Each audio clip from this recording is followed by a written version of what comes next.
বন্ধুরা আবারও চলে এলাম নতুন একটা ব্লগ নিয়ে। চলো দেখিয়ে দিই কী রান্না হয়েছে। এখন 12:30 প্রায় বাজতে যায় মনে হয়। চলো এখন খাওয়া দাওয়া হবে। তোমাদের দাদাভাই কাছ থেকে ফিরে এসে গেছে। চলো এই দেখো, তখন আটা বেলছিলাম, রুটি বেলছিলাম। এই দেখো রুটি হয়ে গেছে, গরম গরম রুটি। দেখছো ভাব উঠছে, কেমন ভাব উঠছে, কেমন ভাব উঠছে। এই দেখো গরম গরম রুটি, তার সাথে পাঁপড় ভাজা। দেখেছো পাঁপড় ভাজা? এইরকম পাঁপড় ভাজা কার কার খেতে পছন্দ অবশ্যই কমেন্ট করে। কিন্তু সবই নিরামিষ, ঠিক আছে। আর এখানে আছে দেখো জিরে গুঁড়ো ছড়ানো আছে আর বাঁধাকপির তরকারি। কার কার পছন্দ অবশ্যই কমেন্ট করবে, ঠিক আছে। চলো তোমাদের দাদাভাই থালাটা রেডি করে দিই।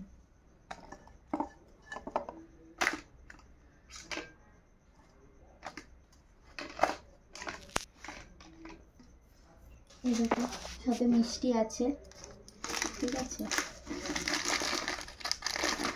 এই দেখো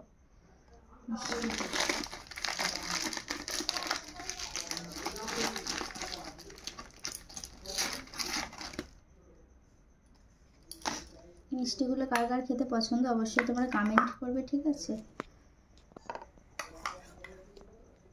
তোমাদের তো খাওয়া দাওয়া সবার রেডি, আমাদের এখনো খাওয়া হয়নি। এই দেখো খাবো এবার। এই দেখো থালা সাজানো রেডি। আজকের এই মেনু, সাথে জল আছে। আজকের এই মেনু। যদি ভিডিওটি তোমাদের ভালো লাগে অবশ্যই লাইক কমেন্ট করো। আর নতুন নতুন ভিডিও দেখার জন্য আমার চ্যানেলটিকে সবাই সাবস্ক্রাইব করবে। যারা ফেসবুকে দেখবে তারা ফলো করে দেবে। আজকের এই মেনু সাজানোটা কেমন হয়েছে অবশ্যই কমেন্ট করবে। চলো টাটা, আমরা খাওয়া দাওয়া করে নিই।